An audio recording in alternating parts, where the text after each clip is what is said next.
वालेकुम नाजरीन, मैं हूं अदील हैदर और आप देख रहे हैं मेरा YouTube channel legal and economic discussions. नाजरीन, सबसे पहले गुजारिश है कि अगर आपने अभी तक मेरा यूट्यूब चैनल सब्सक्राइब नहीं किया तो इसे प्लीज़ सब्सक्राइब करें ताकि हमारी हर आने वाली वीडियो आप तक बार वक्त पहुंच सके। नाजरीन, ईद का आज तीसरा दिन है और मेरी तरफ से तमाम पाकिस्तान में बसने वाले और तमाम पूरी दुनिया में बसने वाले मुसलमानों को मेरी तरफ से ईद उल अज़हा की बहुत बहुत मुबारक। और दुआ है कि परवरदिगार आपको ऐसी हज़ारों ईदें देखना और इन्जॉय करना नसीब फरमाए। नाजरीन, आज हम अपना जो वीलॉग है उसको दो हिस्सों में तकसीम करेंगे। सबसे पहला हिस्सा कि जो आज क्योंकि यकम जुलाई है और नए माली साल 2023-2024 का आगाज़ होने जा रहा है और इसके अंदर जो टैक्सेस में तब्दीलियां आएंगी उसके हवाले से हम बात करेंगे। और दूसरा जो 3 अरब डॉलर का पाकिस्तान को कर्ज मिला है नया, उस हवाले से बात करेंगे। सबसे पहले हम बात करेंगे कि जो यकम जुलाई के बाद ये जो तब्दीलियां आना शुरू होंगी टैक्सेस में, उसके हवाले से हम बात करेंगे। नाजरीन, सबसे पहली जो आम आदमी को जो अफेक्ट करेगी या जो आम आदमी पर असरअंदाज होगी वो उन तब्दीलियों का हम चीदा चीदा निकात जो उनमें से हैं बजट के अंदर जो पेश किए गए उनकी हम चीदा चीदा निकात जो हैं उनका यहाँ पे जिक्र करेंगे। नाजरीन, सबसे पहले तो ये है कि जो नॉन फाइलर 50,000 रुपये से जायद रकम बैंक से निकलवाएगा उसको 0.6% विद होल्डिंग टैक्स उसका डिडक्ट होगा। दूसरा, जायदाद जो फरोख्त प्रॉपर्टी फरोख्त करने के लिए फाइलर के लिए जो 236C का टैक्स है वो पहले 2% था, उसको बढ़ाकर 3% कर दिया गया है। और जो नॉन फाइलर है उनके लिए पहले 4% टैक्स था और 236C, और अब नॉन फाइलर्स के लिए उसकी शरह 6% कर दी गई है। नाजरीन, दूसरा जो इसके अंदर एक और सेक्शन इंसर्ट किया गया 236C2A, इसमें यह है कि जो अफराद अपनी प्रॉपर्टी फरोख्त करेंगे और उस प्रॉपर्टी की जो सेल वैल्यू है वो 2.5 करोड़ रुपए से जायद है तो उसको उसके ऊपर सेक्शन 7E जो पिछले साल बजट में फाइनेंस एक्ट में आया था उसके तहत जो 2.5 करोड़ रुपए से ऊपर की वैल्यू है, जो जायद वैल्यू है, उसके ऊपर 1% टैक्स अदा करना होगा। और at the time of transfer of property वो उसका जो पेमेंट का सबूत है वो तहसीलदार को वहाँ पे पेश करना ज़रूरी होगा। नाजरीन, इसके बाद 236K आ जाता है, बड़ा एक अहम सेक्शन है कि जायदाद खरीदने वालों के लिए एडवांस टैक्स की शरह जो वो अदा करते थे फाइलर्स के लिए वो 2% थी, उसको बढ़ाकर अब 3% कर दिया गया है। और नॉन फाइलर्स के लिए 7% पहले शरह थी, उसको बढ़ाकर 10.5% कर दिया गया है। सैलरी पे अभी हम एक अपना वीलॉग किया है, उसके अंदर जो फाइनेंस बिल में जो तरामीम करके जो उसको मंजूर करवाया गया उसके अंदर सैलरी इनकम वालों के ऊपर थोड़ी सी जो टैक्सेस हैं वो बढ़ाए गए थे कि 2 लाख रुपए से जायद जो सैलरी महाना ले रहे हैं और 24 लाख रुपए सालाना सैलरी ले रहे हैं उनके ऊपर जो शरह है वो 2.5% बढ़ जाएगी। और इसी तरह ये पूरा अगर स्लैब हम यहाँ पे वो पूरा डिस्कस नहीं कर सकते क्योंकि टाइम की कमी की वजह से। और जो सबसे ज़्यादा है वो उनकी जो शरह टैक्स होगी वो 35% तक जाएगी। उनकी जो ज़्यादा से ज़्यादा सैलरी है उसके ऊपर उनकी शरह 35% तक जाएगी। और इसके अलावा एक और चीज़ जो बड़ी अहम है वो ये है कि 50 लाख रुपए से जो ऊपर प्रॉपर्टी फ़रोख्त होगी ख़रीदो फ़रोख्त के लिए, उसके लिए ये ज़रूरी है कि जो 50 लाख रुपए से ज़ायद रकम होगी उसकी आपने 50 लाख रुपए तक आप, मतलब ये कहने का कि 50 लाख रुपए तक आप कैश ट्रांजैक्शन कर सकते हैं। और अगर 50 लाख रुपए से ऊपर उसकी वैल्यू है तो ऊपर जायद रकम जो है वो बैंकिंग ट्रांजैक्शन उसके लिए ज़रूरी कर दी गई है कि थ्रू बैंक उसका ट्रांसफ़र किया जाए। और विद होल्डिंग टैक्स के जो रेट्स थे वो 1% बढ़ा दिए गए हैं। और इस तरह जो हुकूमत कह रही थी कि हमने नए टैक्सेस नहीं लगाए, उनका जो हमने आपको एक सीधा सीधा बता दिया है जो आम आदमी की ज़िंदगी पे वो असरअंदाज होगा। और ये नए आने वाले जो इस 1 जुलाई 2023 से जो आने वाला माली साल है 2023-2024 उसके ऊपर ये टैक्सेस असरअंदाज होंगे। ये इस तरह से ये अब आपको टैक्सेस पे करने पड़ेंगे। नाज़रीन, दूसरी तरफ आते हैं, जो दूसरा हमारा टॉपिक है आज वो ये कि IMF ने जो 3 अरब डॉलर का कर्जा पाकिस्तान को दिया है, वो सबसे पहली तो बात ये है कि वो एक शॉर्ट टर्म लोन है और वो सिर्फ 9 माह के लिए है। और इसके लिए बड़ी कोशिशें हो रही थी। और ये तकरीबन 8-9 माह पहले तक तो ये था कि आईएमएफ हमारे पास हमारे साथ बातचीत भी नहीं कर रहा था, मगर अचानक से इसमें तारीफ़ करेंगे गवर्नमेंट ऑफ पाकिस्तान की और वज़ीर-ए-आज़म पाकिस्तान जनाब मियां शहबाज शरीफ साहब की, कि उनकी कोशिशों की वजह से उन्होंने सफ़ीरों से मुलाकातें की। और फिर उसके बाद उन्होंने पेरिस में जो एक कॉन्फ्रेंस हुई, समिट हुई, उसके अंदर जाके एमडी आईएमएफ से मुलाकात की, और मुलाकातें की, बल्कि 2 या 3 मुलाकातें हुई, और उसके अंदर काफ़ी सारे मामलात हल हुए और हमें $3 अरब का कर्जा मिल गया। नाजरीन, इसमें जो एक्सपेक्ट किया जा रहा था वो ये था कि जो हमारा जो 2019 में जो हमारा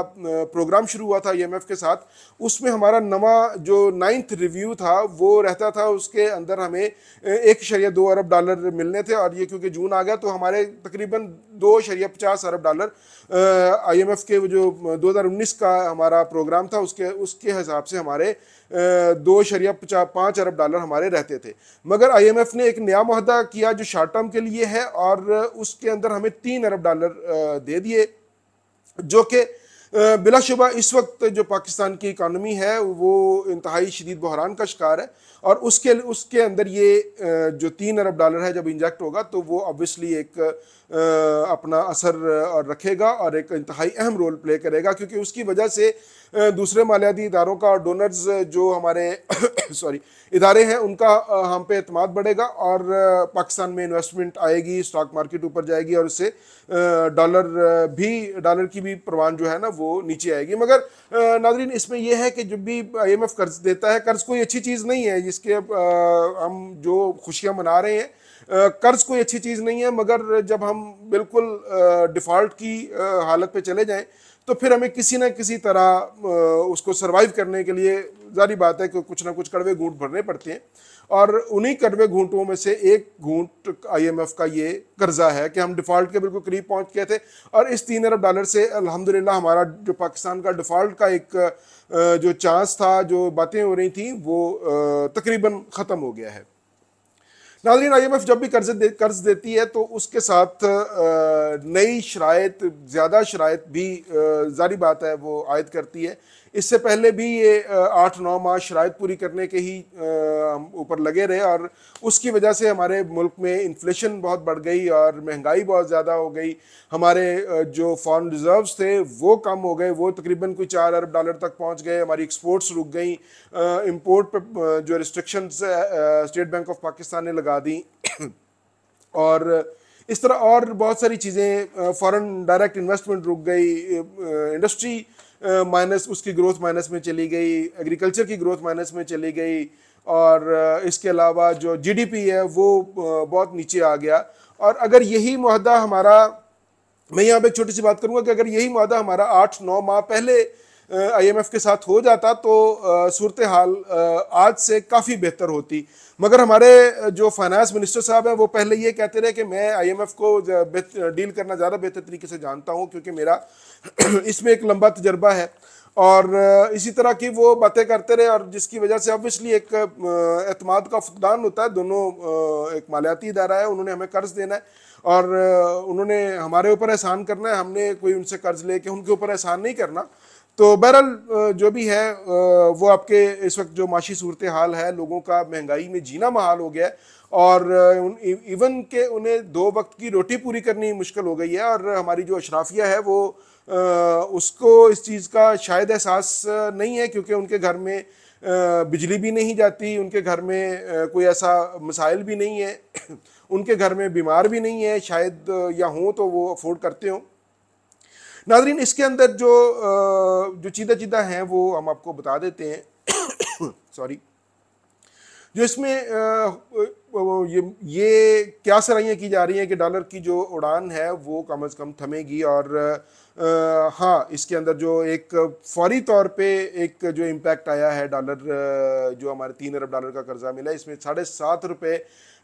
डीजल महंगा हो गया है, जो कि नाजरीन ये $3 अरब के जो मिलना है उससे जो इम्पैक्ट आया है पाकिस्तान की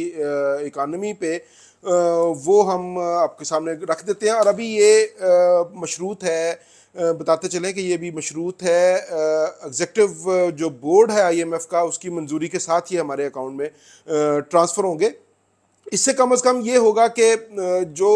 क्योंकि इस हुकूमत की जो वो टर्म है वो पूरी होने वाली है और उसके बाद निगरान हुकूमत आ जाएगी। निगरान हुकूमत के लिए पाकिस्तान के जो मामलात हैं उनको चलाना कम से कम थोड़ा अरसे के लिए आसान हो जाएगा। और नवंबर दिसंबर में जब नई हुकूमत आएगी तो उसको इसके लिए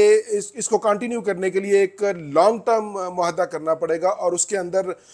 फिर क्या नई शराइत आएंगी वो अब IMF बेहतर तरीके से जानता है, या जिनके साथ ये डील हुई है, स्टाफ लेवल का एग्रीमेंट हुआ है, वो इस हवाले से ज़्यादा बेहतर जानते हैं। और इसमें जो एक इसहाकडार ने और दावा किया था वफाकी बजट पेश करते हुए और जो मंजूर हुआ था वो ये था कि शरह सूद जो है वो स्टेट बैंक जो जारी करता है वो 21% रहेगी। मगर यहाँ पे जो जिस दिन बजट मंजूर हुआ कौमी असम्बली से उसी दिन स्टेट बैंक ने इमरजेंसी मीटिंग करके शरह सूद में 1% इजाफा कर दिया और वो शरह जो सूद है वो 22% तक चली गई। और इन हालात में जब शरह सूद 22% हो, बिजली महंगी हो और जो बाकी तवानाई के रिसोर्सेज हैं वो महंगे हों, और इस हालात में जो कारोबार करना है इंडस्ट्री की जो जिसकी ग्रोथ पहले ही माइनस में है, -2.86 है, उसके अंदर ये जो ग्रोथ है हमारी GDP हमारी अभी 0.30 पे है। और इसके साथ जो इस महंगाई में और ये जो शरह सूद है इसके साथ जो कारोबारी हजरात का काम करना वो काफ़ी मुश्किल हो जाएगा। जो इस $3 अरब की वजह से जो हमें पहले ही दिन जो हमें एक पाकिस्तानियों को एक झटका मिला है वो ये है कि डीज़ल जो है वो 7.5 रुपये महंगा हो गया है पर लीटर। और डीज़ल का ज़्यादातर ताल्लुक तो ट्रांसपोर्ट के साथ है और दूसरा जो इसका ताल्लुक है वो बड़ा अहम है, वो है हमारी ज़राअत के साथ। और जब ज़राअत में डीज़ल महंगा होगा और उसके ऊपर जो कॉस्ट आएगी उनकी वो इजाफी कॉस्ट आएगी, और इस तरह खाद के ऊपर भी FED लगा दी गई है 5%। और इस तरह जो महंगाई का एक तूफान आएगा वो उसका भी जिक्र इसके अंदर नहीं है, क्योंकि पहले ही महंगाई जो है वो नाकाबिले बर्दाश्त हद तक बढ़ चुकी है। और इस तरह बिजली के नर्ख भी बढ़ाने पे जो बात हो रही है, इसी तरह जो एक्सचेंज रेट है उसको बिल्कुल आज़ाद कर दिया जाएगा। तीसरी चीज़ जो बड़ी अहम है वो ये है कि इंपोर्ट से पाबंदी ख़त्म कर दी जाएगी, और इंपोर्ट से पाबंदी बल्कि स्टेट बैंक ने वो अपना सर्कुलर वापस भी ले लिया है। नाज़रीन, यहाँ पे जो चीज़ एक थोड़ी सी सोचने वाली है वो ये है कि जितनी भी लग्जरी आइटम्स हैं उन पे हमें जो टैक्सेस की शरह है वो ज़्यादा कर देनी चाहिए। हाँ, फिर ठीक है, जो चीज़ मंगवाएगा वो उसकी कॉस्ट पे करेगा, जो अमीर आदमी डायरेक्ट पे करेगा। इसमें मैं एक अलग से व्लॉग इस पे करूँगा कि किन किन चीज़ों की जो इंपोर्ट है उसके ऊपर उसको कर्टेल करने की हमें ज़रूरत है। जो लग्जरी आइटम्स हैं उनमें हमें कर्टेल करने की ज़रूरत है, और किन चीज़ों पे हमें खुद कफील होने की इस वक्त बड़ी अहम ज़रूरत है। अगले साल नाज़रीन हमें $24 बिलियन का एक कर्ज भी अदा करना है। जब ये $3 बिलियन आएंगे तो मालियाती इदारों का, दूसरे मालियाती इदारे हैं जो उनका एतमाद हम पे बढ़ेगा और एक बेहतर फ़ज़ा कायम होगी, जिससे इन्वेस्टमेंट आने की भी उम्मीद है और स्टॉक मार्केट भी ऊपर जाएगी, जिसकी वजह से हम ये समझते हैं कि पाकिस्तान जो अगले माली साल में जो 2024 में जो हमने तकरीबन 23 या $24 बिलियन अदा करना है वो उसके लिए काफ़ी आसानी पैदा हो जाएगी। इसमें नाज़रीन एक और चीज़ बड़ी अहम है कि जो 9415 अरब रुपए के नए जो टैक्सेस का जो टैक्सेस का हदफ हमने मुकर्रर किया है, ये जो हमारा अगला लॉन्ग टर्म मुआहदा होने जा रहा होगा IMF के साथ, उसमें ये चीज़ भी बड़ी कलीदी किरदार अदा करेगी कि आया हमने टैक्सेस कितने इकट्ठे किए अपने हदफ के मुताबिक या कितने नहीं किए। और इसके बाद शरह सूद में हमने आपको बता दिया कि जो वो 1% बढ़ा दी गई। नाज़रीन, इसहाकडार साहब ने पहले भी बात की कि हमारे पास कर्ज़ों के हुजम से ज़ायद हमारे पास असासाजात मौजूद हैं, और कल फिर जो उन्होंने अपनी प्रेस कॉन्फ्रेंस की उसके अंदर उन्होंने फिर ये बड़ी कैटेगरिकली ये बताया कि हमारे पास $3000 बिलियन के असासाजात मौजूद हैं। अब ये हमें नहीं समझ आ रही कि वो असासाजात क्या इसहाक डार साहब बेचने जा रहे हैं या उसके साथ क्या करने जा रहे हैं, मगर हमारी ये गुजारिश होगी, जो कि मैं पहले भी अपने वीलॉग्स में कर चुका हूँ, कि अगर वो बेचने हैं या अगर उन्हें लीज पे देना है तो बराह करम उसके एग्रीमेंट्स या उनकी कीमतों का जो तयन है वो बेहतर से बेहतर किया जाए, ताकि पाकिस्तान को उसका फ़ायदा हो। और बहुत सारे इदारे ऐसे हैं जो लॉस में जा रहे हैं और उन्हें भी प्राइवेटाइज कर देना चाहिए, मगर उसके साथ जो एग्रीमेंट्स उनके साथ किए जाएं, जो भी ख़रीदार हो या जो उसको लीज पे लेना चाहे, वो जो उसके साथ मुआहदे किए जाएं वो कम से कम ऐसे हों कि उससे पाकिस्तान को लॉन्ग रन में नुकसान ना हो। इसके अलावा हम आपको पुराने वीलॉग में बता चुके हैं कि जो 215 अरब रुपए के नए टैक्सेस हैं, और इसमें जो सबसे एक बड़ी अहम बात यह है कि वो अभी तक सिर्फ यही है कि पुराने जो हमारे एग्जिस्टिंग टैक्स पेयर्स हैं मौजूद टैक्स नेट में, सिर्फ उन्हीं को ही निचोड़ने पे काम हो रहा है। नए टैक्स गुजारों को ढूंढना बहुत ज़रूरी है। हमारे एफबीआर के पास एक तकरीबन कोई 1.5 से 2.25 करोड़ जो लोग हैं जो उनका डाटा मौजूद है, जो कि पोटेंशियल टैक्स पेयर्स हैं, और उनको टैक्स नेट में लाना बहुत ज़रूरी है ताकि हमारी इकॉनमी डॉक्यूमेंटेड हो। और इसी तरह रिटेल और होलसेल सेक्टर जो टैक्स नेट से बाहर है उसे टैक्स नेट में लेके आना बहुत ज़रूरी है। और इसी तरह हम मज़ीद इंशाल्लाह ताला वीलॉग्स में अपनी जो गुजारिशात हैं वो पेश करते रहेंगे। आज के लिए इतना ही। अपना बहुत सारा ख्याल रखिएगा। पाकिस्तान जिंदाबाद। अल्लाह हाफिज़।